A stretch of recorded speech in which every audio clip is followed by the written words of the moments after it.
Yeah, hello and welcome to another update video about Ethereum. Not really too much to add to the previous video. I just want to outline as well the same concerns I have about Bitcoin. Basically, it's similar to what I said in the Bitcoin video, that this structure is extremely difficult. We are moving up clearly in an ascending channel.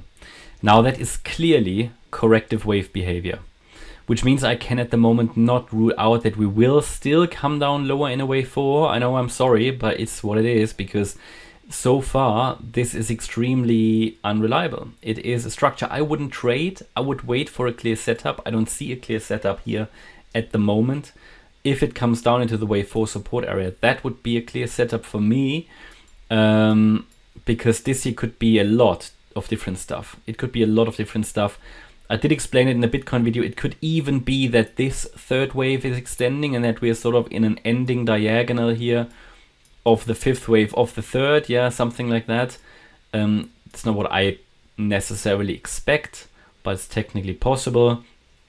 The problem I have with this chart is still that obviously we looked at this now as a zigzag pattern. A wave, B wave, C wave. That's fine. But we never even reached the 23.6% retracement at $1,500. We missed it by a few dollars. Had we really nicely touched it, or at least, you know, had we gone into the support area, or at least touched the area, I'd be happy and I would be more confident that a wave 4 was already made. Here, unfortunately, even though I put it on the chart as an ABC, which is technically valid, but I'm not too sure, you know, I'm not too certain, because the problem is this wave to the upside here looks very, very corrective. I mean, if we take into account what we've seen now and what we see now, I would say, you know, we can focus on higher at the moment, as long as this wave C low is in place. That's at 1523. If that breaks, it's pretty clear that we haven't finished wave 4 yet, and that all of this was just a large corrective wave, maybe a large B wave before we come down and see, and then we have an expanded flat of some sort. And we have an A wave here, a large B wave, and then C wave down to finish off the fourth wave.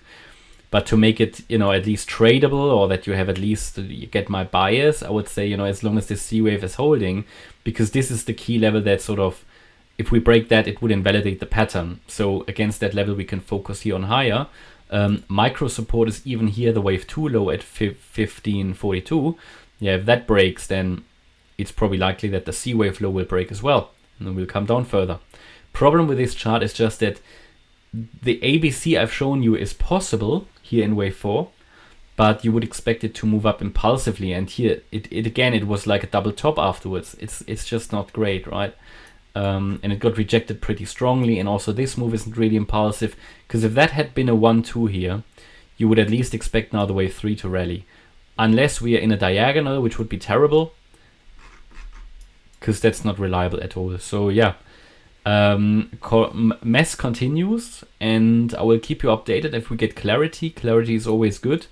If we break out of the channel to the upside, in my opinion, that would be a strong indication that wave 5 is ongoing. Then we can reach 1780, in my opinion. That would be the ideal target. The 61.8% extension of the third wave is a target for the fifth. As long as we're in the channel, things are rather unclear. And if we break to the downside of the channel, the first thing I would assume is that we will get into the support area and will then have some sort of an A wave, a large B, and a C wave down.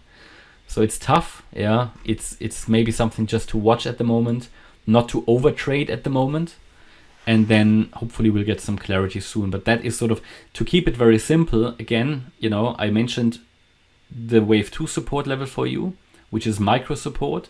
So against that we can focus on higher. And then of course the wave C low, which if we break below that, then it's pretty certain that we will get a deeper C wave.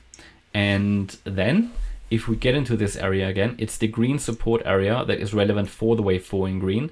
So as long as we're holding that, the wave 4 has space. But if we drop below 1390, the higher degree pattern is broken. And then we'll probably continue with the bear market. Okay, and that's my update about Ethereum. I hope you liked the update. If you did, please hit the like button, leave a comment, and subscribe. And if you really like the content, then please check out the channel membership. Thanks a lot for watching. Bye-bye.